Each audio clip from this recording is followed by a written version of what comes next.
que levemos o pensamento a Jesus e a Ele suplicamos as suas bênçãos, a sua luz de verdade, para que possamos compreender as Escrituras Sagradas, o Teu Evangelho de amor, para que mais próximos possamos estar das realizações espirituais que há de nos fazer melhores a cada dia. Que o Senhor nos abençoe hoje e sempre. Muito bem. Então, como nós havíamos dito na última semana, pretendemos nas próximas 3 semanas, estar trazendo uma palestra referente ao livro da Gênese, do Velho Testamento, que faz parte do Pentateuco mosaico, porque é muito comum as pessoas falarem, a doutrina espírita estuda muito o Novo Testamento, os Evangelhos, mas faz pouca referência ao Velho Testamento.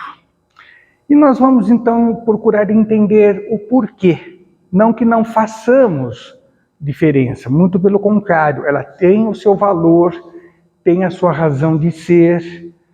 E hoje, então, a ideia nossa é de trazer esses livros, a Bíblia, o Velho Testamento, mais próximo de nós. E para que isso ocorra, nós temos que entender algumas coisas a respeito das Escrituras Sagradas. Então, o nosso objetivo é bem dinâmico, porque são vários slides, mas tentar desmistificar e tornar mais fácil a compreensão das Escrituras. Muito bem. Então, nós vamos falar sobre a Gênese, E essa introdução. Primeiramente, o que nós temos que entender a respeito da Bíblia? A Bíblia foi escrita dentro de um período de 1350 anos, gente. Não é pouca coisa, mais de um milênio que ela foi escrita. Não foi escrita num dado momento, numa época, e em 1000 anos, em 100 anos, quantas coisas mudam? Imaginem vocês 1350 anos. Então, na realidade, ela começou a ser escrita em 1250 antes de Cristo, e ela é tida como o seu final em torno de 100 anos depois de Cristo. Quando nós temos o Apocalipse de João, e as cartas de Paulo. Então, vejam que é um período extenso. Também, o que nós sempre aqui é dito, que ela foi escrita por um povo chamado semita, de linguagem semita, cuja linguagem é muito simples e concreta. Eles não conseguiam fazer abstrações. Então, falar de sentimento, de predileção, eles não tinham compreensão disso, personificando o seu pensamento. Então, vejam, por exemplo, quando lá está escrito, Deus tem mão curta, se nós utilizássemos essa linguagem nos dias atuais, quando falar, aquela pessoa tem mão curta, subentende que a pessoa é preguiçosa, que a pessoa não é afim ao trabalho, não é isso? Mas, para o povo semita, mão curta quer dizer para dizer que a misericórdia de Deus está bem perto de nós. Olha que interessante. Então, por isso que às vezes ela pode se tornar difícil, porque a gente tem que, como se diz, entrar na mente de época. Ou então, como esta, viram que estavam nus, no livro da Gênese, para dizer que viram a sua triste realidade, perceber-se sem nada. Então, falar assim, eles percebiam que não tinha nada, que eles estavam vazios, o povo semita, aquele povo de época, não ia entender. Mas falar, não, eles se viram nu, quer dizer, sem nada. Aí é fácil a compreensão. Então, por isso que a Bíblia ela é cheia de uma linguagem que não é do nosso cotidiano, mas sim do cotidiano daquela época e quando escrito naquela época. Que nem o Pentateuco mosaico está muito mais próximo dessa data. Então, imaginem vocês a diferença, as palavras tinham outra conotação. Assim, dificilmente compreenderemos os ensinos contidos na Bíblia sem nos colocarmos dentro do ambiente, hábitos e cultura daquele povo que a escreveu. É por isso que hoje as pessoas, quando leem a Bíblia, falam: é difícil, eu não entendo. Realmente, existem vários livros hoje, paralelo à Bíblia, para falar sobre a simbologia, sobre a numerologia e certas expressões. Porque ao lado desses livros a gente consegue, então, ter a ideia melhor da mensagem, porque a Bíblia, ela está sempre atual, numa linguagem antiga.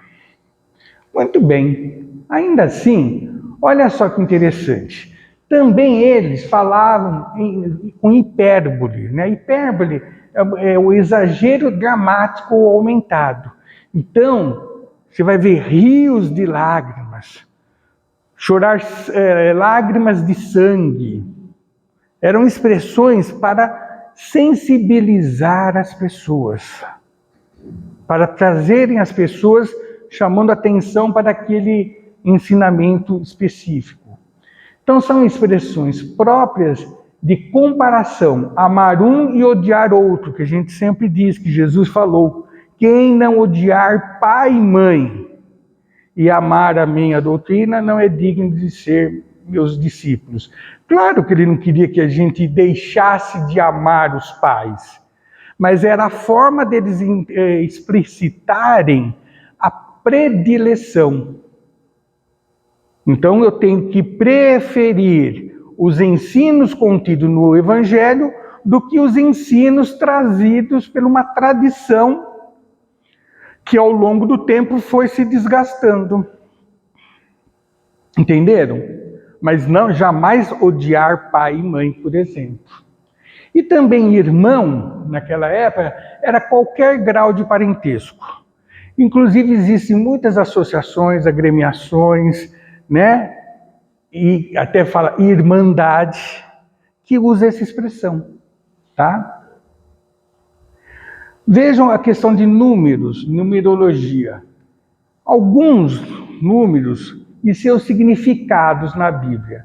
Por exemplo, o número 3 está relativo ao céu ou divindade. O número 4, terra ou humanidade. 3 mais 4 é um outro número assim, cabalístico, né? Um número 7, quer dizer perfeição, totalidade. Totalidade do céu com a terra. E 12 é o número perfeito, que seria 3 vezes 4, que dá 12.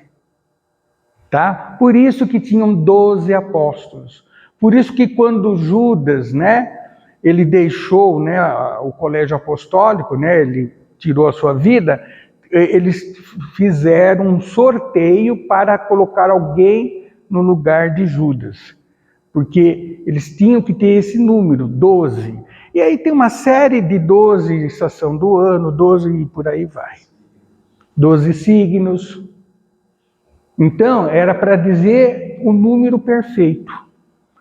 Então, por isso que é interessante quando a gente vê desta outra forma, uma forma mais clara, sem o artifício, né, do miraculoso, do espetacular, do milagre. Não.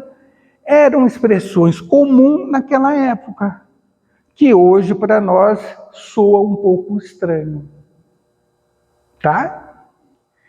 Assim, então veja, nós vamos comentar sobre o livro da Gênesis. E ela faz parte, esse livro, né, o primeiro livro da Bíblia, de um Pentateuco, né, mosaico, ou porque subentende que foi escrito por Moisés, mas na realidade não foi, né, devido ao tempo que foram escritos. Mas veja, então, os primeiros 5 livros da Bíblia começaram a ser escritos por volta de 1250 anos. E a Gênesis, que é o primeiro livro, o que quer dizer Gênesis? Origem. a sua palavra, né? Narra a origem do mundo, a origem do homem, o dilúvio e os patriarcas. Para o nosso interesse, nós vamos, né, no dia de hoje, a gente vai ver a origem do mundo, tá? No dia de hoje. Na próxima semana vamos ver a do homem, então, esse complexo Adão e Eva. O que vem a ser isso? Existiu Adão e Eva? Né? Nós vamos ver que não é bem assim.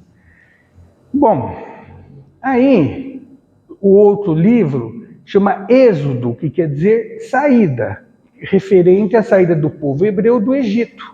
E é nesse livro que nós vamos encontrar os 10 mandamentos, que nós entendemos ser a parte espiritual, uma das partes espirituais do Velho Testamento.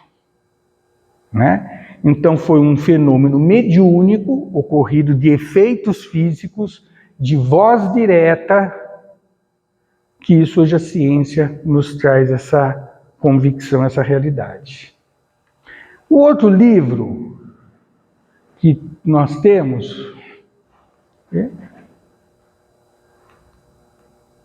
é o Levítico. Levítico, por quê? É descendente de Levi. Ele trata de leis sobre o culto divino, ritual dos sacrifícios a Deus. Por que esse livro é Levítico de Levi? Porque quando houve 12 tribos de Israel, uma das tribos chamava tribo de Levi. E foi a única que se manteve e preservou as escrituras no seu original. Porque eles tinham uma grande respeito às escrituras.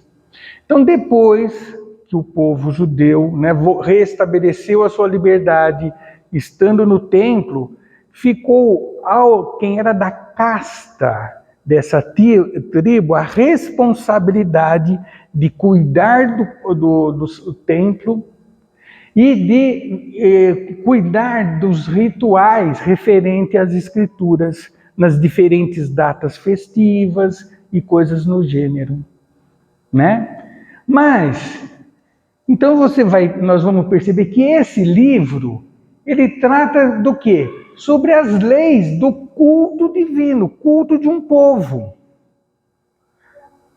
Então, é como que fosse assim, um estatuto, vamos assim dizer, religioso. Por isso que, na doutrina espírita, nós não damos ênfase a esse livro, porque nós sabemos que as leis mudam à medida que avança as necessidades dos homens. Então, e eles perpetuavam, desde os primórdios, a mesma ritualística, as mesmas formas de apresentação das escrituras. Então esse livro ele narra, ele descreve como devem ser os respectivos rituais. Aí nós temos o livro chamado Números, que é referente a um recenseamento. Mas ele narra a final da caminhada do deserto do Sinai e a entrada em Canaã. Quando, né, é dito, por exemplo, que o povo ficou 40 anos no deserto. Não foi 40 anos. A palavra 40, para dizer longo tempo, longa data, por um período prolongado. Então eles usavam 40. Entendeu? É mais uma simbologia. Porque se nós vamos ver depois a distância de quando eles saíram do Egito até a terra prometida, que eles dizem, não é tão extensa. Haja vista que Jesus, né, assim que nasceu, foi até o Egito. E não demandou 40 anos para ele percorrer esse percurso. Mas então a palavra 40, quando vocês leem na Bíblia, quer dizer por um período longo, um período prolongado. Tá? Isso não tira o mérito do ensino, mas é que nós temos que nos ajustar àquela realidade e entender as expressões de época, né? E nós temos um livro chamado Deuteronômio, que Deuteronômio quer dizer segunda lei. Vejam, já havia uma. Segunda lei, porque a primeira lei é os 10 mandamentos. A segunda lei seriam as leis que os homens criaram, que nada mais é do que a constituição do povo, tendo caráter divino, porque era uma teocracia. Então, eles, para que o povo acatassem aquelas ordens, os legisladores, que eram os sacerdotes, os fariseus, né? Então eles diziam que era uma lei que provinda de Deus e tinha que ser respeitada. Que se assim não for, eles não aceitariam. Então o dízimo está aí, né? O jejum ao sábado está, né, em Deuteronômios e outras mais, né, que não se aplica. Por exemplo, se um filho seu cometesse um crime, você tinha que denunciá-lo em praça pública e ele deveria ser apedrejado até a morte. Quem faz isso hoje? Percebe? O dízimo nada mais era do que nós chamamos hoje de imposto de renda. Que naquela época eles eram ainda mais... O leão era meio desdentado, era só 10%. Hoje o leão está com os dentes mais acirrados. Percebe? E era natural que tinha que ter, porque o templo era a governadoria, era a justiça, era a religião, tudo se encerrava dentro do templo. E eles tinham que estar organizados e manter a população com as suas necessidades. Então, vejam vocês que este livro, mais uma vez, faz menção a uma constituição de época. Por isso que nós não damos uma ênfase, por isso que nós não adotamos algumas leis ali contidas, como o dízimo, por exemplo. Nós não praticamos o dízimo, porque entendemos ser uma constituição. Percebem? Mas existem religiões que utilizam, né, ao pé da letra, né, o que está dentro de Deus, algumas coisas, né, nem tudo.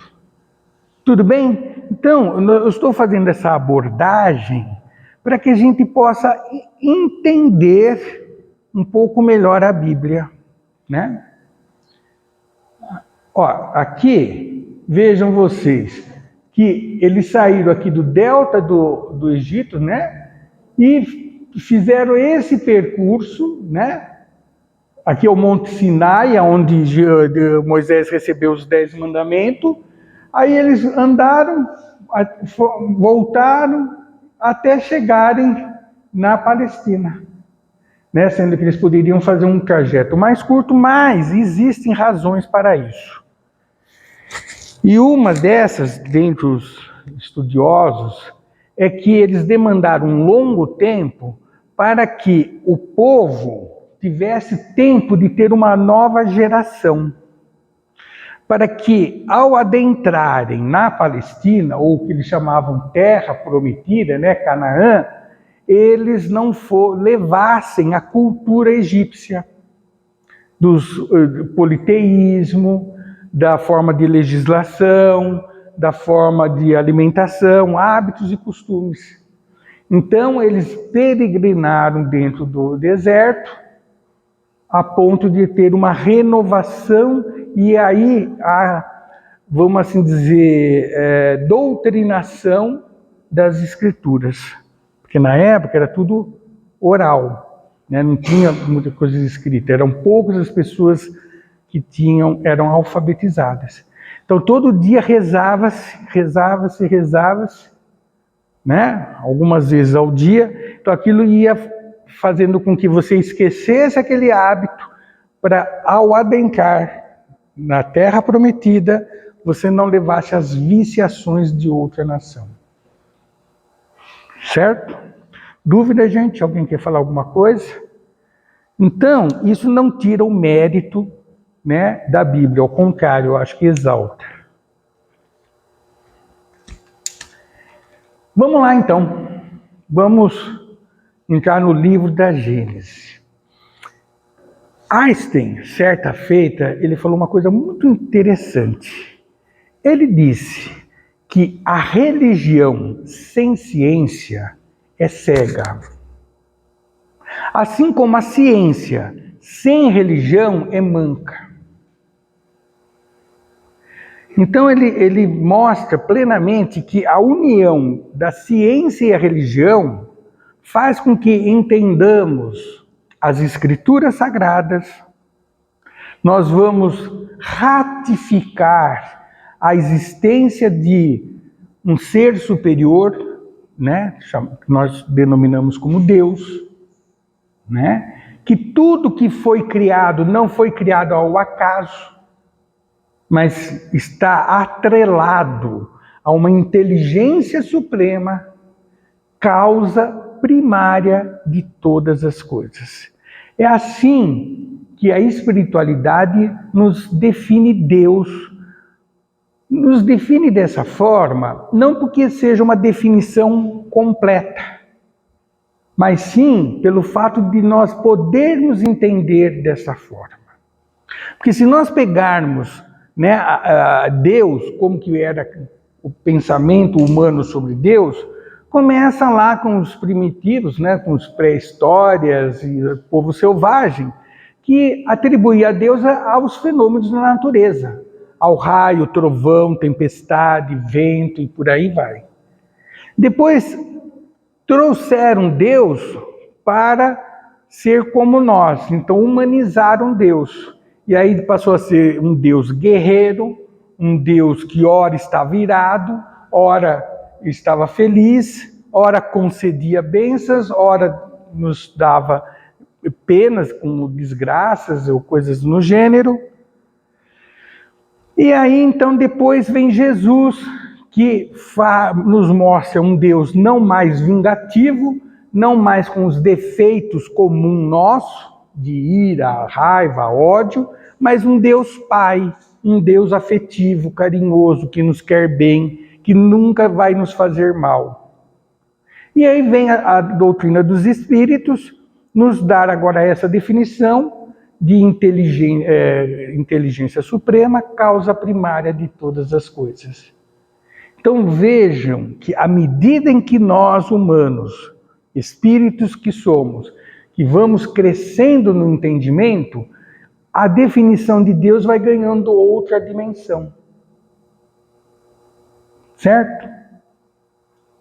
Muito bem. Então, baseado nisso, por isso que eu fiz essa introdução de Einstein, essa primeira parte o primeiro livro da Gênesis vai falar sobre a criação do mundo.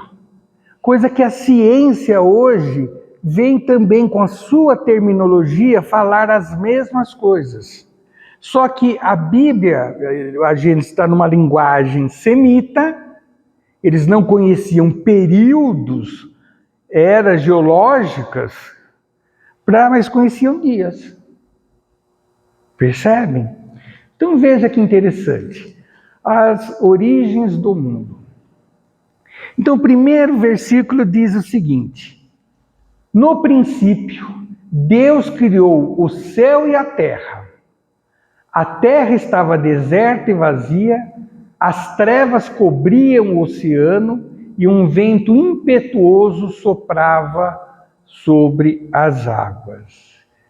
Então, é justamente quando a terra foi formada, porque nós sabemos que nos planetas eles têm um processo de aglutinação de substância, formando os astros, né, que é Sol, planeta, luas, e depois de um dado momento eles como que explodem, se fragmentam e vão depois condensar e formar outros planetas. Então é desta forma que é feita a sucessão de planetas, que lembra uma respiração. Inspira, expira, inspira, expira, que vai falar sobre o hálito divino. Certo? Então, hoje, os planetas são formados dessa forma. Então, a Terra, né, no princípio, Deus criou o céu, Primeiro o céu, que é justamente a questão espacial e a questão espiritual. Aí nós temos que entender que como Deus criou duas naturezas, a natureza material e a natureza espiritual, e elas andam conjuntamente. Então criou o céu, a questão espiritual, e a terra, a questão matéria. A terra estava deserta e vazia, claro, ela estava em período de formação, ela estava incandescente, ela estava, né, as temperaturas eram super altas, né? Então ela estava vazia, ou seja, não havia ali espíritos, não havia nenhum tipo de habitantes. As trevas cobriam o oceano e um vento impetuoso soprava sobre as águas. Então aqui as trevas, ele está dizendo que estava tudo dentro de uma nebulosa, né? O sopro que ele fala, o vento impetuoso, é o sopro né, de Deus, ou seja, são os fluidos magnéticos de seu coração, fonte criadora da natureza. Então, por quê? É o processo, né, como nós falamos. Os planetas eles são formados por aglutinação, aí a lei de atração. E chega um dado momento que eles esfriam e explodem, fragmentando para depois se aglutinarem novamente. Tá? Lei de atração é a primeira lei de amor criado. A lei de atração. Tá certo? E esse mecanismo fala-se então a respeito do sopro divino, ou é o que eu falei, expirar e inspirar. Inspira, aglutina, expira, dissolve. E é assim que as moradas do Pai são formadas. Veja, a ciência hoje comprova isso, mas eles falavam desta forma. Então aqui nós temos, naquela época, né, os ventos, que é a água onde criou-se o caldo da vida, né? Onde tinham substâncias, mais tarde, que formadoras dos primeiros seres vivos, vamos assim dizer, orgânicos, as nômadas, né? Isso é nome científico, né, não é religioso. Disse Deus, haja luz, e houve luz, né? Então, essa luz, porque na formação do planeta, e aqui nós estamos vendo quando dois astros se chocaram, e dessa fusão formou-se alguns fragmentos a Lua e a Terra propriamente.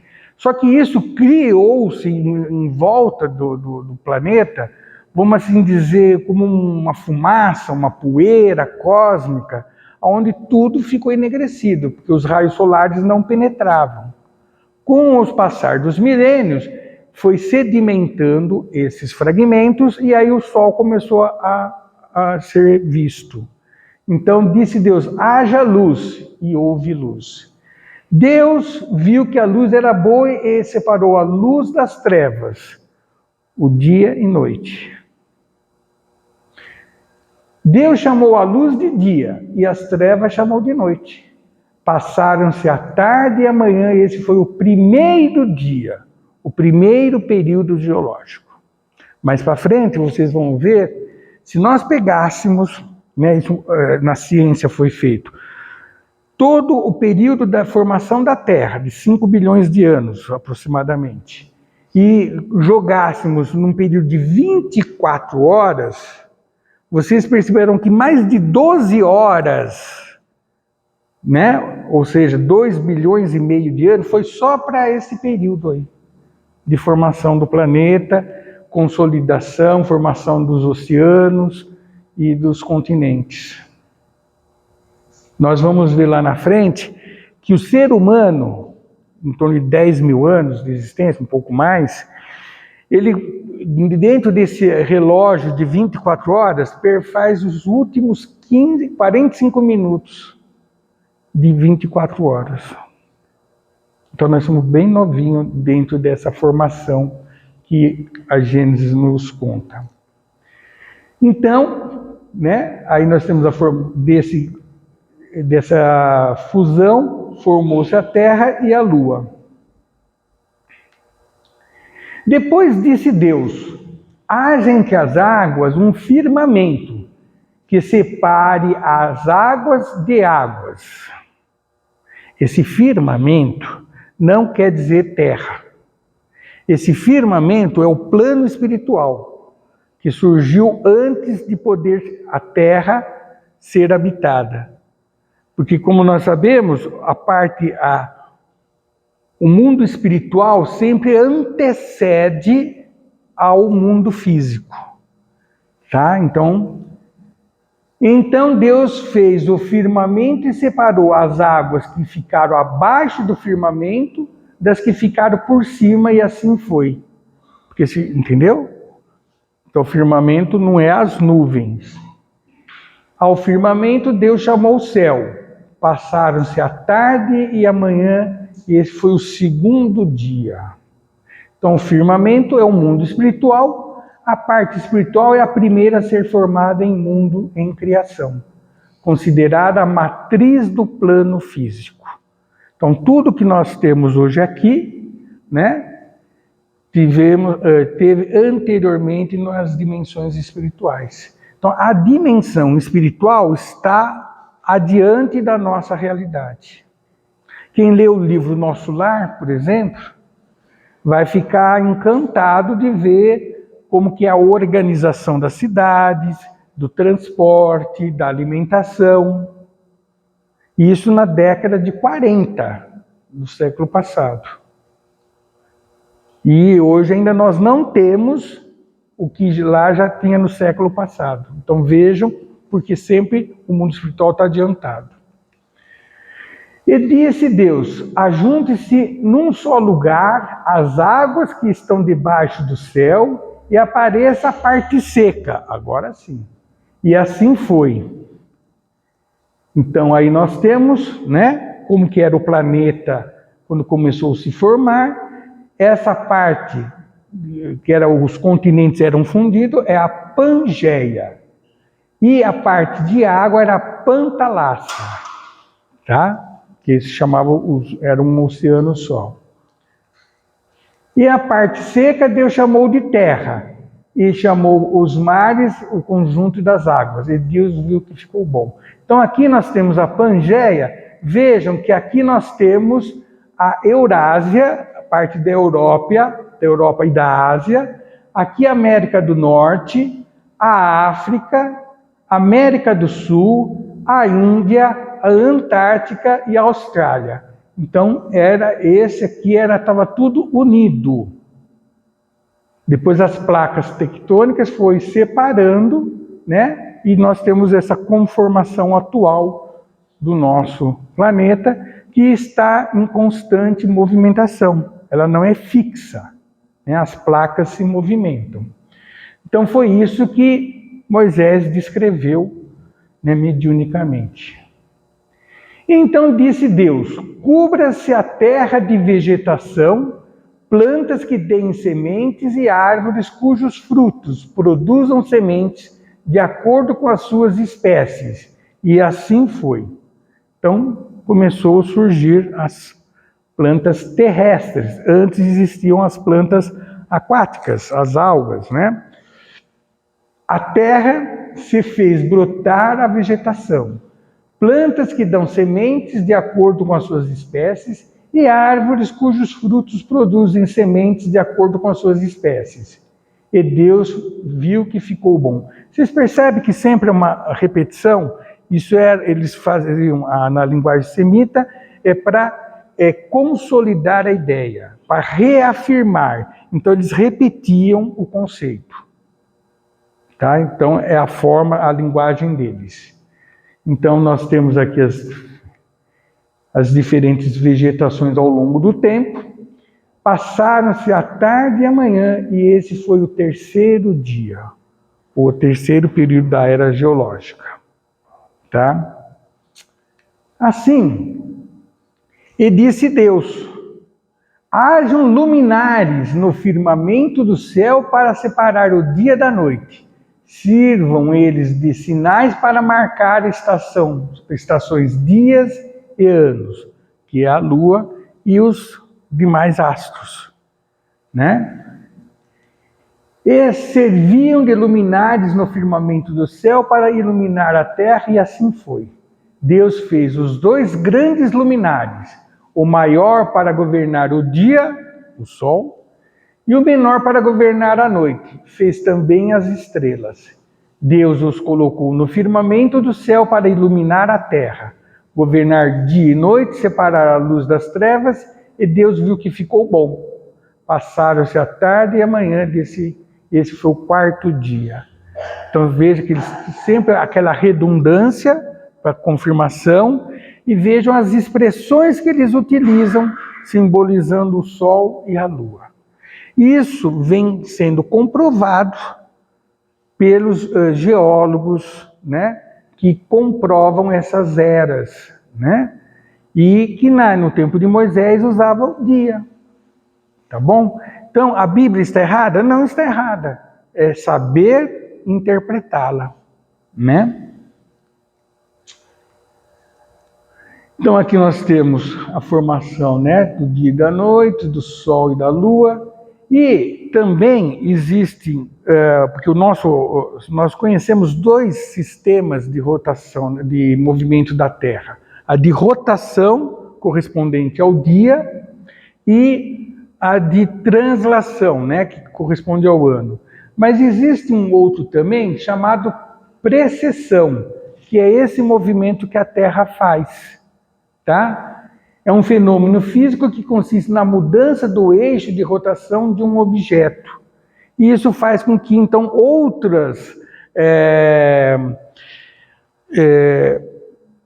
outras formas de registrar períodos da Terra sejam elaborados, como, por exemplo, o calendário maia.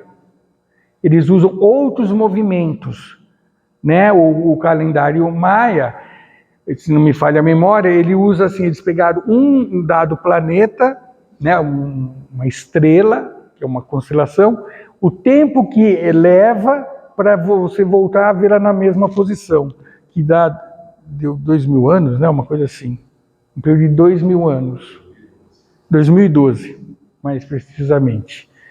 Então, a Terra tem vários movimentos, nós conhecemos esses 2 mais conhecidos, mas outros que, inclusive, explica e justifica períodos maior de chuva, de seca, não só pela translação, mas também por esses outros fenômenos, tá? Que mostra que Deus não castiga, não pune, mas está tudo dentro que a ciência nos explica. Desculpa de estar sendo rápido, porque essa primeira palestra, né, sobre isso lá, é uma parte mais científica, né?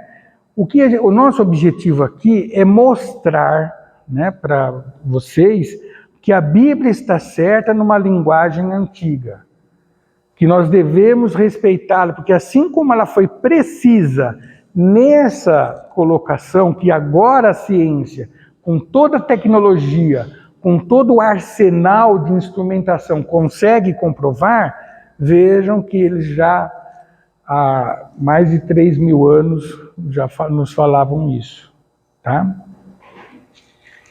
E esse foi o 4º dia. Está acabando, gente. Disse também Deus: encha-se as águas de seres vivos e sobre a terra voem aves sobre o firmamento do céu.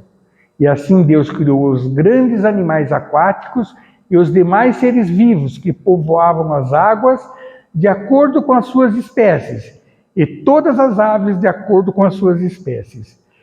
E Deus viu que ficou bom, né? Deus parece que ele estava fazendo teste, né? Isso é para dizer que Deus é justo, é perfeito no que faz. Não é que ele viu que ficou bom, é uma força de expressão para dizer que Deus faz tudo corretamente, tudo certo.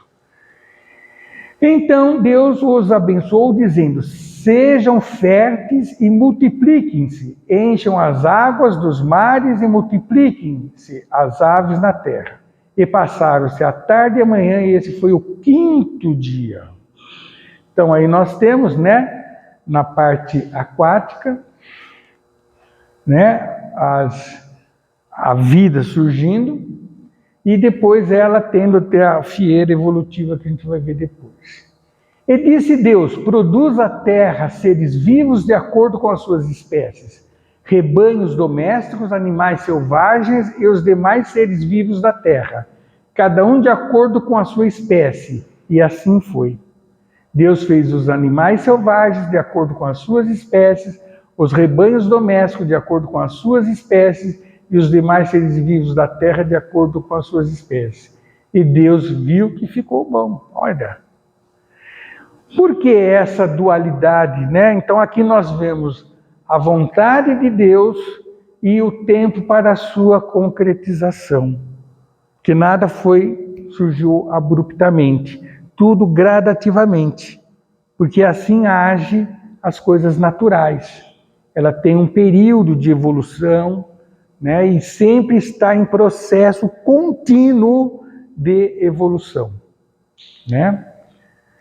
E aqui, como eu disse a vocês, se nós pegarmos um relógio, né, com 24 horas, as primeiras 12 horas, olha, praticamente não tem nada, 5 bilhões de anos. Depois que nós vamos encontrar, a partir do meio-dia, né, em diante, o surgimento tudo isso que foi sendo dito. E o ser humano surgiu exatamente aqui nesse ponto. Né? Então, é assim que as coisas se transcorrem. Aqui nós temos, então, dentro do que foi falado no versículo anterior, começaram pelo reino, pelos peixes, né, primitivos, sem mandíbula, aí daí surgiram peixes com mandíbulas, e desses, então, derivou-se para os anfíbios primitivos, né? Os peixes continuaram a se manter. A partir desse momento, né, há 350 milhões de anos, nós vamos ter os anfíbios, que dá origem aos anfíbios atuais. Dos anfíbios depois surgiram os répteis. Os répteis chegou a 220 milhões de anos, teve uma ramificação que continuou os répteis, daqui derivaram os dinossauros, e dos dinossauros surgiram as aves, né? E as aves primitivas. E nessa bifurcação nós vamos ter os mamíferos, tá? Até chegar ao homem atual. Então assim e é interessante que quando há uma gestação, né? Quando encontra o espermatozoide e o óvulo, essa fieira evolutiva, ela se dá nas primeiras formações de uma criança. Então a gente vai encontrar nas primeiras semanas de gestação, né? Tudo isso, então você vai ver o feto assemelhando-se a um peixinho, depois a um réptil, depois até se diferenciar com a gente. Então isso é o registro, né, biológico que fica marcado na gente. Então disse Deus: façamos o homem à nossa imagem, conforme as nossas semelhanças. Domine ele sobre os peixes do mar, sobre as aves do céu, sobre os grandes animais de toda a terra e sobre todos os pequenos animais que se movem rente ao chão. Veja que aqui ele usa uma outra forma de falar: façamos. Mas Deus não é único? Né? Criou Deus o homem à sua imagem e as imagens de Deus o criou. O homem e a mulher os criou. Então, essa linguagem que façamos, na realidade, é uma figura de linguagem chamada plural majestático. Então, esse façamos, é que nem quando a gente, né, usa assim, para não se individualizar, nós fizemos esta casa. Então, é uma linguagem majestática. Por isso que ele falou, façamos. Por quê? Porque aí estava chegando no homem, aí ia ter o espírito. Antes da espécie humana não havia espírito, havia princípio inteligente. Então, por isso que ele diz, façamos. É uma parte marcante dentro da criação.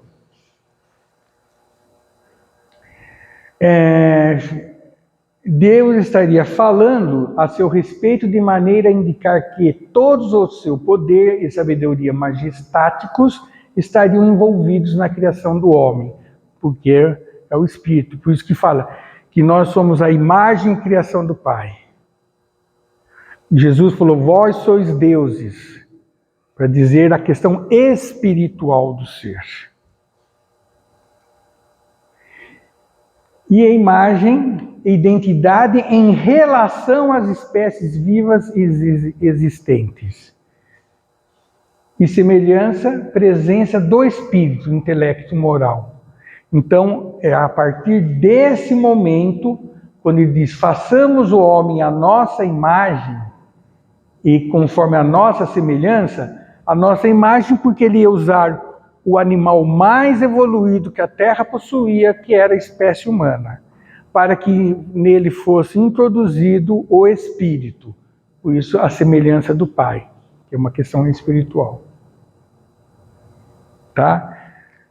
Eu sei que é cansativo, gente, peço desculpa, mas eu queria concluir esse texto, esse tema, né, para aí amanhã, desculpa, na próxima terça-feira, a gente falar sobre o complexo Adão e Eva. Está terminando.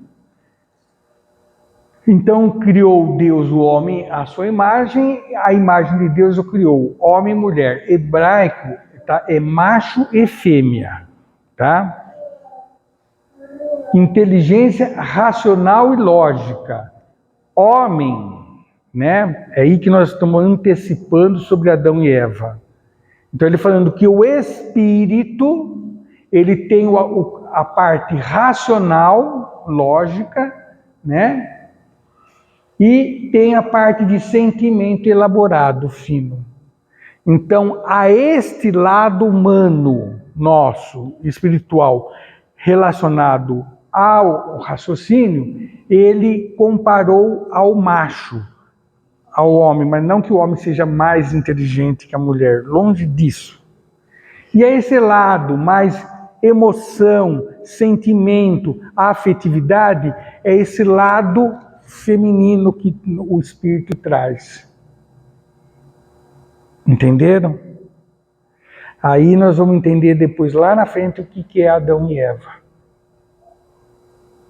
E por que é a Eva que fez o Adão comer maçã.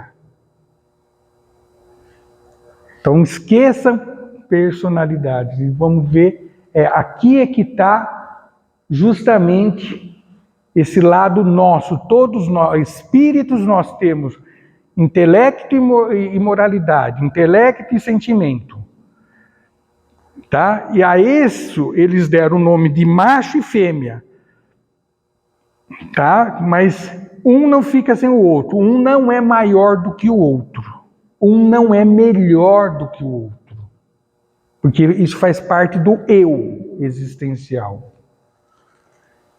Deus os abençoou e lhe disse, sejam férteis e multipliquem-se, encham e subjuguem a terra, dominem sobre os peixes do mar, sobre as aves do céu e sobre todos os animais que se movem pela terra. Olha essa linguagem bem semita, né? Porque o que ele quer dizer? Abençoou, ou seja, é a espécie escolhida, o homem, a espécie humana, né? Para a realização da cocriação. Por que cocriação? Porque como nós temos intelecto, então a gente conseguiu, né, mexer na natureza e prover uma série de recursos para as nossas necessidades. Habitação, vestimenta, alimentação, né? Nós cocriamos. Sejam férteis, né? Ou seja, trabalhem com prodígio e inteligência. Então, fertilidade aqui não é multiplicação, é o que ele quis dizer, encham e subjuguem a terra. Multipliquem-se, ideal e compromisso de todos os homens. Multiplicar o quê? A espécie humana? Não. Multiplicar os valores intelectuais. progredir, avançar, não estagnar. Por isso que Jesus, ele falava sobre a tradição, que ela é boa, mas ela tem que ser sempre aprimorada, avançar, agregar. Eles usavam a palavra multiplicar. Encham, né? Ou seja, aplicação extrínseca e intrínseca do compromisso. Encher de valores, encher de recursos para você, para as suas necessidades e para a coletividade. Eram forças de expressões, gente. Subjuguem, ou seja, autorização de intervir na natureza dos elementos. Isso é que o homem faz agora com a genética, né? Com a energia nuclear, onde você faz seleção de sementes, melhoramento genético, entenderam? Por isso que a população aumenta, teoricamente a alimentação era para diminuir, porque a população aumenta exponencialmente, enquanto o alimento geometricamente, né? Não é isso? Então, é diferente. Então, se a gente não intervisse na natureza, nós não teríamos alimento hoje suficiente. Dominem, ou seja, supremacia em relação à criação sobre a terra. Porque a espécie humana, por trazer o espírito, ele tem condição de dominar as demais espécies. Tá? Não que ela seja melhor. Disse Deus: eis que dou a vocês todas as plantas que nascem em toda a terra e produzem sementes, e todas as árvores que dão frutos com sementes. Elas servirão de alimentos para vocês. Diferente de outros seres vivos, o homem tem que prover seu alimento para todos. E lá tem, mais na frente, que quando Adão e Eva foram expulsos para o paraíso, falou que a partir de então, eles se alimentariam pelo suor do rosto. Ou seja, eles teriam que trabalhar para prover suas necessidades. Coisas que as aves e os animais não fazem. Né? E dou todos os vegetais como alimentos a tudo que tem em si fôlego de vida, a todos os grandes animais da terra e todas as aves do céu e todas as criaturas que se movem rente ao chão. E assim foi. O reino vegetal é a grande fonte promotora de alimentos dos seres vivos. E Deus viu que tudo o que havia feito e tudo havia ficado muito bom. Passaram-se a tarde e a manhã e esse foi o sexto dia. Ufa, né? Então aí nós temos, né, os diferentes dias que correspondem às eras geológicas. Aqui, como eu falei para vocês, se nós pegássemos um relógio de 24 horas, nós estaríamos aqui, desculpem, a 1 minuto, eu falei 45 minutos, eu errei, a 1 minuto só de um dia inteiro. Então veja como nós somos insignificantes e nos achamos senhores de tudo e de todos, né? Não acabou não. Sétimo dia, Deus descansou. Será que é isso mesmo? Será que ele ficou assim? Não. E assim foram concluídos o céu e a terra e tudo o que neles havia. No sétimo dia, Deus já havia concluído a obra que realizara, e nesse dia descansou. Abençoou Deus o sétimo dia e o santificou, porque nele descansou de toda a obra que realizara na criação. Então, tudo que ele criou, não é isso? E assim foram concluídos o céu e a terra e tudo que neles havia. Então, esse descansar, você acha que ele descansou efetivamente? Ou é uma força de expressão? Né? Na realidade, aqui nós temos a criação do céu e da terra. Deus descansou no sétimo dia porque tinha terminado o seu trabalho de criação. Deus não descansou porque estava cansado. Simboliza a conclusão de um ciclo. Perceberam que foram 7 dias? 3 mais 4? céu e terra, o conjunto, né? E assim somos nós, gente, né? Abençoou Deus o sétimo dia e santificou, porque nele descansou de toda a obra que realizara. Abençoou em hebraico é conceder poder a alguém para alcançar prosperidade. Quando você conclui uma etapa, você passa a adquirir, né, o valor daquilo.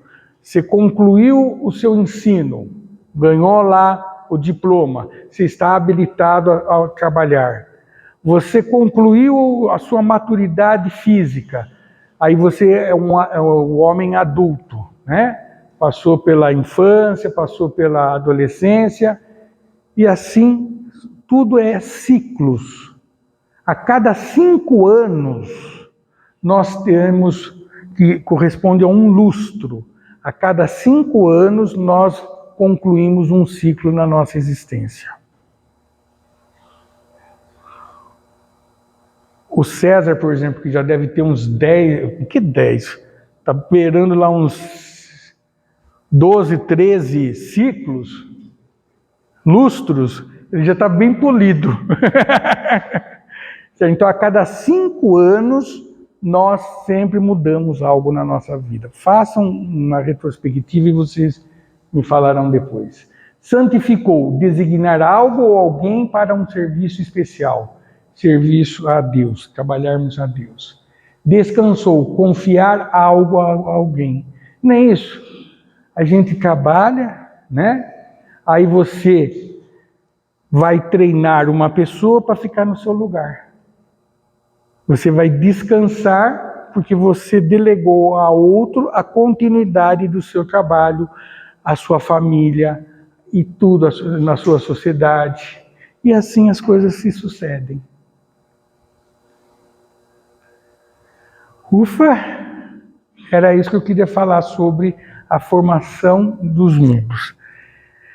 Desculpa falar muito rápido, é muito conteúdo, né? Eu quis, na verdade, mostrar a importância da Bíblia, a sua linguagem, a sua correlação, né? E nesse final, no 7º dia, que eu acho particularmente o mais importante, não pelo descanso, mas é justamente pela conclusão.